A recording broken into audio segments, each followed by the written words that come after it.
From Nevada Public Radio, this is the Daily Rundown. I'm Natalie Ott. Here are your top local stories for May 4th, 2026. Spirit Airlines has ended its 34-year run, closing the chapter on a discount carrier that reshaped U.S. air travel.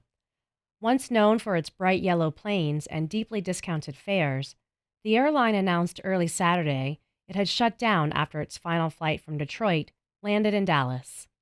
Spirit rose to prominence by unbundling fares and charging extra for services like bags and seat selection, a model later copied across the industry. But after years of losses, 2 bankruptcy filings, and a recent surge in fuel prices tied to the Iran war, the airline was unable to recover. About 17,000 employees have lost their jobs, many learning the news through media reports. A company spokesperson said more than 50,000 passengers were flown on its final day of operations. Purdue Pharma will have to pay the state of Nevada nearly $58 million as part of a national opioid settlement. That's according to an announcement made Friday by State Attorney General Aaron Ford. The payout is part of a larger $7.4 billion settlement distributed across the country. The settlement also permanently prevents the owners of Purdue Pharma, the Sackler family, from selling opioid drugs in the United States. It comes after Nevada individually sued the pharmaceutical company last summer. The state has now received more than $1.2 billion in opioid settlements.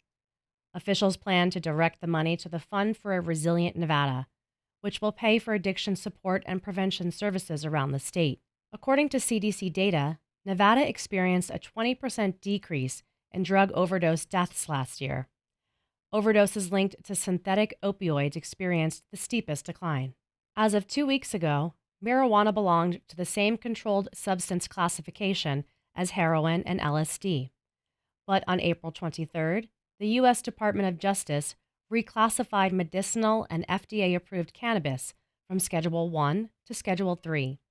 What this means for Nevada's commercial marijuana industry remains unclear, at least in the short term. The move follows a December 2025 executive order from President Trump, setting the stage for a June 29th administrative hearing on what the DOJ and the Drug Enforcement Administration are calling a potential broader rescheduling of cannabis. Recreational marijuana remains classified as Schedule I and is still illegal under federal law.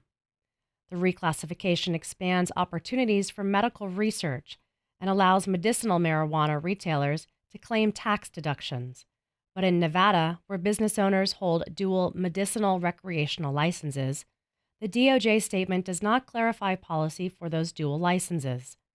The Nevada Cannabis Compliance Board says it will continue to operate under current state law. Brianna Durrett, director of the UNLV Cannabis Policy Institute and vice chair of the CCB, said what remains to be seen is how recreational cannabis will be treated, which may become clearer at the June hearing. Read the full story at knpr.org. Nevada State University has a new leader.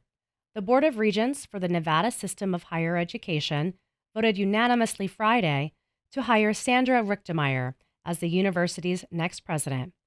Richtemeyer is currently the executive vice chancellor for academic affairs and provost at Rutgers University Camden in New Jersey. She was selected to lead the institution after a national search. She starts August 1st. She'll replace NSU's former president, Darian Pollard, who left last year to lead the American Association of Community Colleges.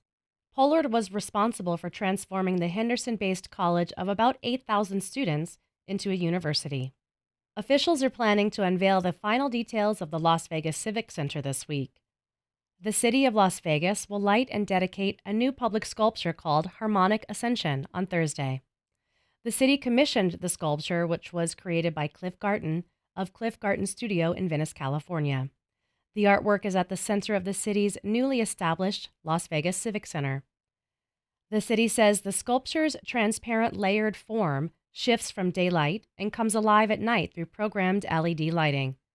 The City of Las Vegas Public Art and Gallery program supports the commissioning, preservation, and presentation of artworks. Musicians from Mystère by Cirque du Soleil will also perform live at the event.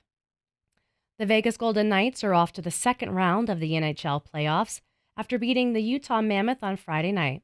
The Knights won Game 6 of the first round playoffs, 5-1. Vegas faces the Anaheim Ducks tonight to begin the Western Conference second round. The Golden Knights host the series opener at the Fortress with puck drop at 6:30. Go Knights, go! This has been the Daily Rundown, a production of Nevada Public Radio. To hear more or to support public radio in Southern Nevada, visit knpr.org.